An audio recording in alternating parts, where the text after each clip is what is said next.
Bienvenido a esta clase asincrónica de historia, clase en la cual vamos a repasar para la prueba. Acordémonos que, perdón, acordémonos que el martes vamos a tener prueba de historia. Por lo tanto, este PPT, que ya se lo mostré el martes, que ya repasamos, pero que necesito abarcar a todos los estudiantes que tal vez no estuvieron en la clase del día martes de historia, puedan ver este PPT y puedan repasar para la prueba del martes, en la cual la prueba del martes la reduje solamente a dos tipos de preguntas. O sea, son varias preguntas, son 12 me parece, pero estas 12 preguntas están basadas en, por una parte, ver la parte de los recursos naturales, que es un tema que lo vamos a ver ahora, que lo vimos el martes pasado, y sobre los climas de América. Ya sobre esos dos puntos van a ser la prueba del día martes, que fue justamente el repaso que hicimos el martes pasado, que es la clase 8, ya que quise hacer como un tipo resumen, donde abarqué la parte de identificar las características de los recursos naturales, que es el objetivo de la clase, pero además hice el repaso sobre la parte que ya habíamos visto, que eran los climas. Dicho eso, por si acaso, esta parte de recursos naturales está en la página 32 y 33 del texto escolar. Bueno, si ustedes se dan cuenta, está todo marcado ya porque esto fue una clase hecha ya y ahora solamente lo estoy repasando para la prueba. Ya, estamos dentro de esta asignatura que es Historia, Geografía y Ciencias Sociales, pero estamos abarcando específicamente la parte de Geografía. Ya, al final del semestre estaremos abarcando la parte del eje de Ciencias Sociales, que es el eje de Formación Ciudadana. Nosotros nos preguntamos entonces, ¿qué son los recursos naturales? Y yo le había puesto que la parte más importante es que son productos que están en la naturaleza, por eso son naturales, ¿ya? Y que sirven para satisfacer necesidades, y esos son los recursos naturales. Son aquellas cosas que nos brinda la naturaleza, no fue hecho por el hombre, sino que nos brinda la naturaleza y es para satisfacer necesidades. Que dicho de paso, las necesidades son muchas. Como si uno después, cuando sea más grande, ustedes vean lo que es la economía, se dan cuenta que uno de los problemas económicos que existen es que hay demasiadas necesidades, abundan, son ilimitadas las necesidades y los recursos naturales para satisfacer esas necesidades son escasas, son limitadas. Entonces ahí hay un tema económico que, bueno, lo verán ustedes cuando vean economía. Me parece que lo ven en segundo, en tercero medio, me parece. Me parece. Muy bien, entonces eso. Recursos naturales son todos aquellos productos, todo aquello que la naturaleza nos brinda, nos da, como es el agua, como son los animales, ¿cierto? Para, para satisfacer esta necesidad de comer, de alimentarse, el agua para tomar, para vestirse, la demanda también nos sirve para eso, ¿cierto? Entonces, todos esos recursos que nos da la naturaleza, ¿cierto? Madera de los árboles poder, eh, eh, disculpe, estoy un poco congestionado, para, para poder, por ejemplo, fabricar de los árboles, perdón, para poder fabricar de los árboles, por ejemplo, mi escritorio que tengo acá, ¿cierto? La mesa, generar la celulosa para generar la hoja de papel para escribir, etcétera, etcétera, el lápiz también. Muy bien. Entonces, todas esas necesidades que tenemos las satisfacemos gracias a que tenemos recursos naturales. Pero estos son algunos abundantes y otros no lo son tanto. Una de las maneras que uno puede clasificar a los recursos naturales es según su origen.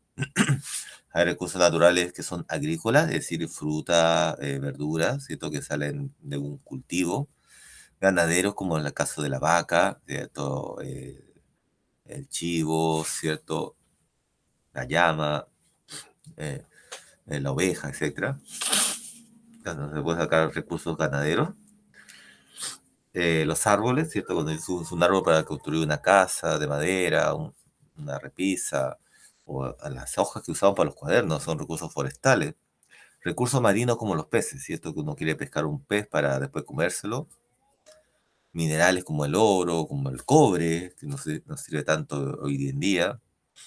Recurso, el que más nos da dinero a Chile es el cobre, entonces son recursos que nos sirven para satisfacer necesidades humanas. Y hay muchos más, ¿cierto? Algunos por ahí mencionaban otros recursos, me acuerdo, en la clase del martes. Pero lo que más nos interesa a nosotros es ver a los recursos naturales en dos categorías, ¿ya? Según su grado de limitez, según su limitado o no limitado, si es limitado o no limitado este recurso, es que se va a clasificar, ¿ya?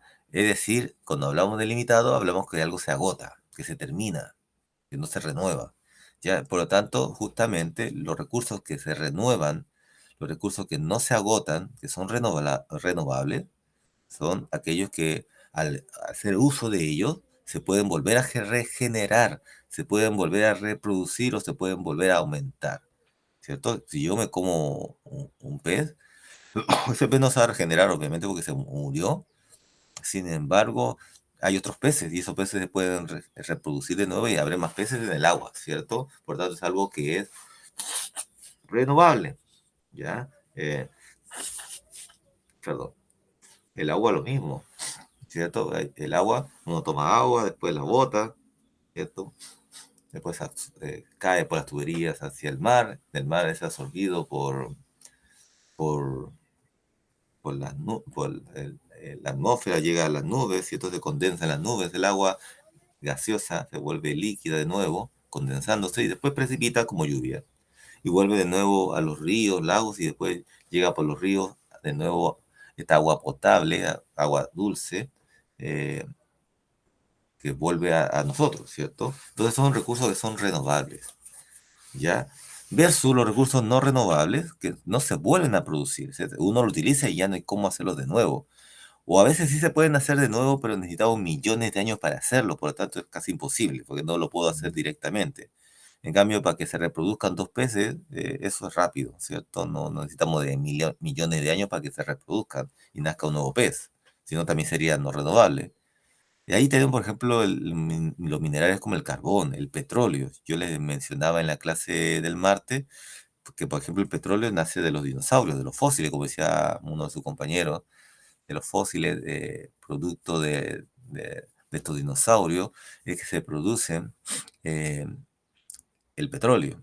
Y para poder producir petróleo, solamente habría que matar dinosaurios que ya no existen, ¿cierto? Y así existieran, tendría que pasar millones de años para que esos dinosaurios muertos se produzcan más petróleo. Por lo tanto, es un recurso no renovable de él. Hasta donde llegue el petróleo en el planeta Tierra, hasta ahí nomás va a llegar el petróleo, ¿cierto? Hasta que se desaparezca, ¿ya? Entonces hay recursos que no se pueden renovar como tal o demora demasiado tiempo en renovarse. Bueno, ahora, hay una diferencia que habíamos dicho también, mejor dicho, no sé si decir diferencia, pero también yo creo que puede ser hasta como semejanza, que a pesar que los recursos renovables, como su propio nombre lo dice, se pueden renovar, se puede regenerar, se pueden reproducir, se pueden aumentar, llega un momento que también pueden desaparecer. ¿No? Uno no cree, ah, ya esto es renovable, por lo tanto la papa, por ejemplo, ¿cierto? Yo tengo una papa, quiero hacer más papas, ¿cierto? Siembro una papa en el suelo, en una tierra fértil, y después me salen más papas, y lo estoy renovando, ¿cierto? Por tanto, sería un bien renovable, un recurso renovable. Sin embargo, cuando usamos excesivamente la tierra, va a llegar un momento que la tierra ya no va a ser fértil. O si pescamos demasiado peces, va a llegar un momento que ya no le vamos a dar tiempo a los peces para que se reproduzcan y van a desaparecer. El agua misma, si lo usamos en grandes cantidades o desperdiciamos agua, va a llegar un momento también que ya no va a haber agua. Dicho de paso, los científicos están calculando que para el 2050 el agua va a ser un bien escaso, va a ser un recurso natural muy escaso y se va a transformar en un recurso no renovable porque va a haber muy poca agua. ¿No me creen? Por algunos dirán, pero el ciclo del agua, ¿qué onda con el ciclo del agua? Porque obviamente el agua en el ciclo del agua llega de nuevo al mar, de nuevo llega a las nubes y de nuevo llueve y de nuevo eso. Y yo les respondía que curiosamente esta contaminación y sobre todo lo que es el efecto invernadero y la y también obviamente el calentamiento global ha llevado a que cada vez llueva menos. Entonces, por lo tanto, no podemos asegurar que va a llover siempre.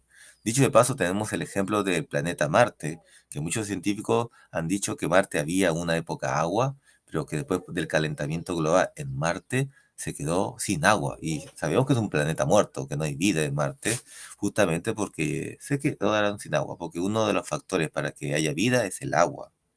Entonces, por lo tanto, un recurso renovable, tampoco te puedo decir como es renovable, gastemos a diestra y siniestra, porque no es así. También se puede transformar en uno no renovable si es que malgastamos ese recurso natural o lo usamos en demasía. ¿Ya? Muy bien, entonces, ¿qué uso le podemos dar a los recursos naturales? Bueno, podemos utilizarlo, por ejemplo, para comer, ¿cierto? Para consumirlo, en el caso en forma directa, como una manzana, o en forma indirecta cuando queremos transformarlo en otra cosa, ¿ya? Y ya que estamos hablando de transformar en otra cosa, justamente acá vemos, si yo tengo un recurso natural y después lo quiero transformar en otra cosa, puede ser, por ejemplo, el caso del hierro, que lo tengo que transformar en una fundición para llegar a que se haga una viga para hacer un edificio. O el trigo, que yo a veces directamente, yo no me como el trigo directamente, a veces sí. Los vegetarianos, por ejemplo, se lo comen directamente muchas veces. Pero el trigo, por ejemplo, pasa primero por un producto intermedio, que es la harina, para ahí hacer pan, por ejemplo. O de la madera, que es producto del árbol, ¿cierto?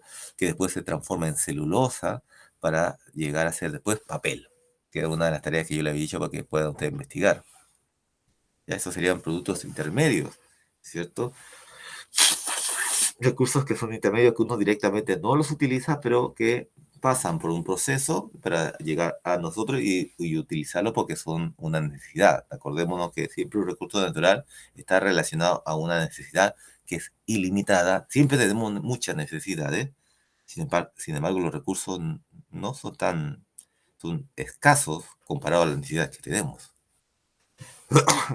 Y por último, en esta parte, hacerles recordar algo que hablamos el año pasado, de las famosas 3R: reducir, reutilizar, reciclar, ya que es una manera, justamente, ya que estamos hablando de recursos naturales, una manera de cuidar nuestro medio ambiente para que estos recursos naturales no desaparezcan, es justamente utilizar las 3R. Reducir, justamente, si yo tengo la luz, solamente usar la luz con lo justo y necesario. Hay lugares donde no hay electricidad. El agua, ¿cierto? Si yo voy a usar la llave del agua, de la ducha, cuando me estoy bañando, no utilizar, hacer que corra la llave del agua, ¿cierto? Y que se desperdicie agua inútilmente. Entonces, es bueno reducir.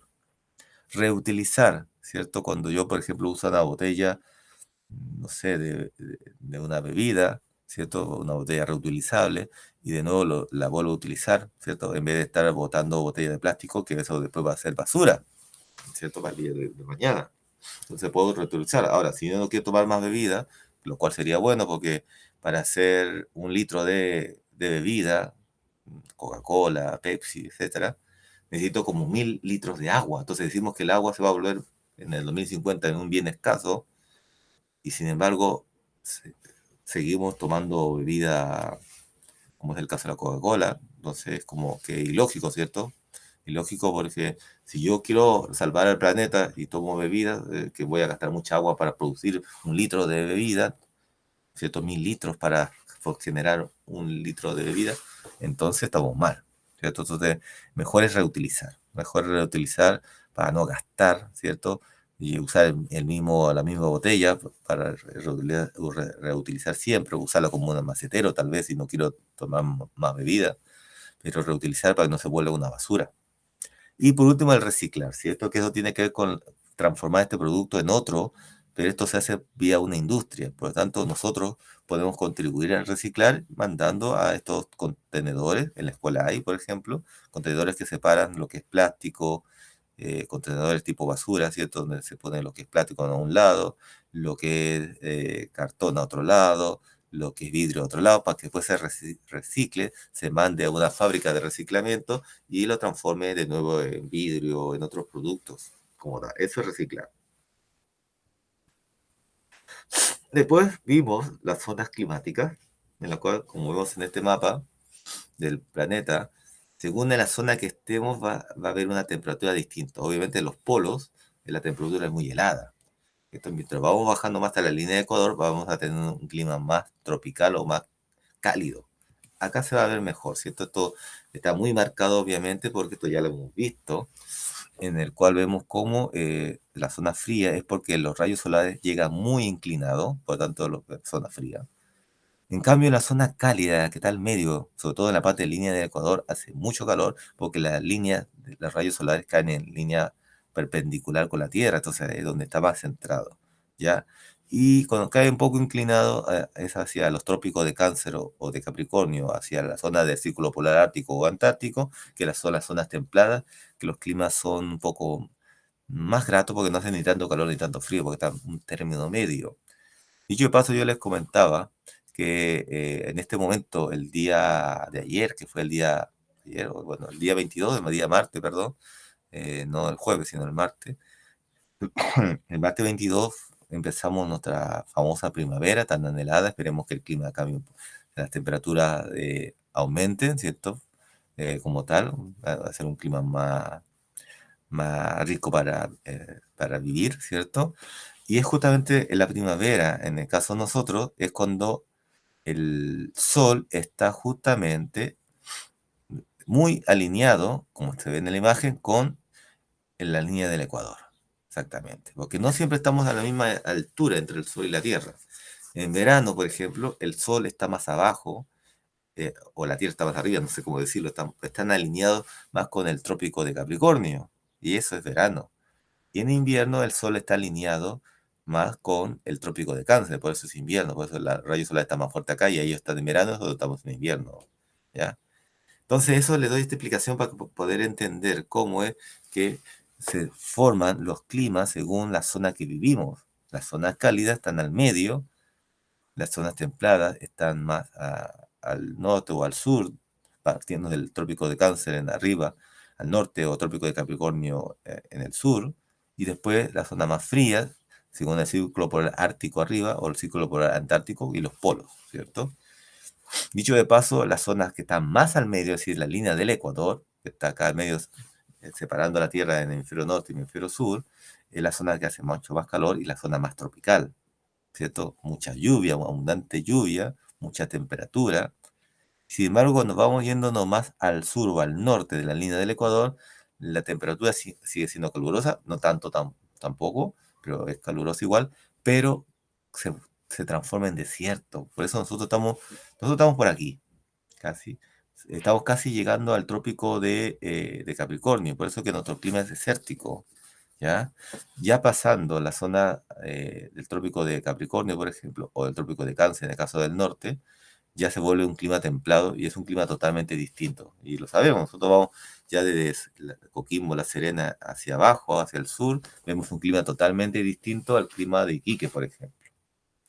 Dicho eso, vamos a ver los climas que están relacionados con los paisajes de América, que es justamente lo que viene en la prueba, que son el clima frío, el clima desértico, el clima cálido, el clima de altura o de montaña y el clima templado, que son los climas que hay en América.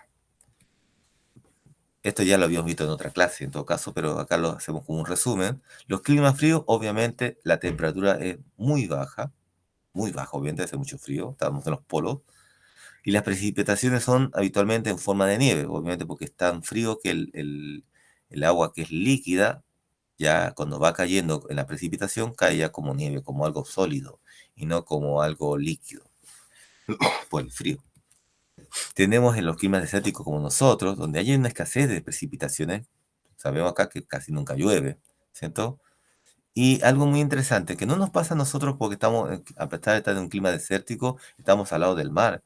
Y el mar nos aporta en cuanto el calor del sol se absorbe en el mar y después de la noche eso sale como vapor de agua y hace que el clima un poco sea más llevadero.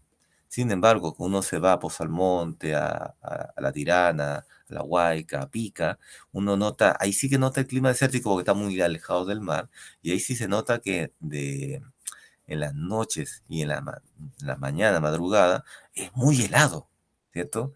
Si en las noches son temperaturas muy heladas y en el día llega a temperaturas muy altas, ¿cierto? Yo viví en una época en La Huayca, por ejemplo, tuve que trabajar por ese sector y sí, pues. Yo me acuerdo que de noche tenía que estar muy abrigado, dormir con guantes, dormir bien abrigado como un invierno. Sin embargo, en el día, sobre todo al mediodía, andaba solamente con polera y hacía calor, y hacía harto calor. Y en un solo día pasaban ambas cosas. Día de noche los cambios de temperatura eran muy elevados y es propio de los climas desérticos. Los climas cálidos, bueno, sobre todo en las zonas más tropicales, como vemos en la imagen, ¿no? obviamente abunda la precipitación, llueve mucho y obviamente gracias a que llueve mucho va a haber mucha vegetación, ¿cierto? Porque la lluvia hace que las plantas crezcan en abundante, hay mucha vegetación, muchos animales también exuberantes aparecen, muchos tipos de animales que a veces no lo encontramos en otras partes del mundo, están en esta zona justamente a raíz de que hay mucha variedad, pues hay mucha lluvia, hay mucho árboles, mucha vegetación como tal. Y sobre todo que estas lluvias son en verano, en que los climas cálidos, sobre todo las lluvias son en verano, no en invierno, en verano. A diferencia, por ejemplo, de climas más del sur de Chile, que es un clima templado, que ahí llueve en invierno, por ejemplo. El clima de montaña, o clima de altura, es justamente lleva su nombre de altura porque es justamente que a pesar de que esté una parte del planeta en zona cálida, va a ser frío igual porque estamos hablando de las montañas, estamos hablando de los Andes, ¿cierto? Y por lo tanto, a pesar de que uno puede decir, no, pues esta montaña o esta cordillera de los Andes está en la zona de zona cálida, ¿por qué no hace calor y hace frío? Porque justamente responde a otro factor que es la altura. Y para los que alguna vez han ido a zonas montañosas, han ido a partes altas, a pesar que tienen zonas cálidas, va a ser mucho frío igual porque la altura, uno mientras más va subiendo, en altura va a sentir más frío, ¿ya? Porque hace mucho más frío. Uno lo nota incluso en un edificio. Alguien que vive en el piso veintitanto siente más frío que el que está en el piso uno, ¿ya? Eso se nota. Más si es una montaña. O en el avión uno no lo nota porque obviamente los aviones tienen un clima, cierto, templado propio de la calefacción del avión, ¿cierto? El aire acondicionado. Sin embargo, en general, si uno se saliera del avión, uno se congelaría de tanto frío, porque mientras más altura, más frío hace. Independiente de la zona que esté, ya esté en zona cálida, zona templada, zona fría, independiente de eso, por la altura, va a ser más frío. Y también hay lluvias, ¿ah? Y también hay lluvias. Sobre todo lluvias también en verano. Bueno, eso va a depender, obviamente, va a depender de las lluvias sean en verano si están en la zona cálida. Ya porque hay muchos factores que están de por medio para aquello. Bueno, climas templados, que sería el último que vamos a ver propio de la zona sur de Chile, ¿cierto? Es justamente climas en el cual las temperaturas son moderadas, por eso se llama templado. También algunos le dicen como este clima mediterráneo, hablando un poco o haciendo una analogía con los climas del, de los países que están alrededor del mar Mediterráneo, que estudiamos en las clases pasadas, ¿cierto? De los griegos y los romanos, que están en un clima mediterráneo. ¿Ya? Este clima templado tiene lluvias, sí, y son abundantes, pero estas son en invierno, ¿no? Ahora, aunque últimamente los cambios climáticos han hecho que haya escasez de lluvia, pero generalmente los climas templados llueve en invierno y hay escasez de lluvias en verano, a diferencia de los climas cálidos que es al revés, ¿ya? A veces nosotros pensamos que siempre todos los inviernos de todo el planeta llueve en invierno, pensamos así y le decimos que, por ejemplo, cuando llueve en verano decimos, ah, es el invierno boliviano. No, eso no es invierno, es simplemente la lluvia propia de los zonas, de los países que están en zonas con clima cálido, ¿cierto? Porque, por ejemplo, en los países de Ecuador, Colombia, Venezuela, Perú, Brasil y Bolivia, están, según vemos según vamos a ver aquí, a ver, para que pueda ver esta parte, están por acá, ¿cierto? Y por tanto están en zona cálida y obviamente en zonas cálidas llueve en verano. Entonces no es que sea un invierno, es verano. No es un invierno, ¿sabes? Sino que a veces somos tal vez muy egocéntricos de pensar que todo el planeta le pasa lo mismo que le pasa al sur de Chile, porque ni siquiera puedo hablar de Iquique, porque Iquique también suele llover en verano, porque seguimos estando en zona cálida también. Aunque a veces con estos cambios climáticos las cosas cambian, ¿ah? Hace poco hubo una lluvia en invierno porque vinieron, vinieron olas de aire frío, ¿cierto? Y de vientos, que también los vientos son muy importantes eh, para producir las lluvias, las precipitaciones, desde el sur, y eso produjo que Iquique lloviera. ¿cierto? A pesar que estamos acostumbrados más que llueva en verano, porque estamos en zona cálida. Muy bien, entonces con eso estaríamos terminando esta clase que es para recordarles y poder, perdón, estoy con alergia, y poder que la vaya bien, obviamente, en su prueba del martes de historia, que será justamente en el horario de historia, ¿ya? Muy bien. Que estén bien, entonces cualquier pregunta nos vamos a ver un rato más porque tenemos clase hoy día de lenguaje. Que estén bien, cuídense.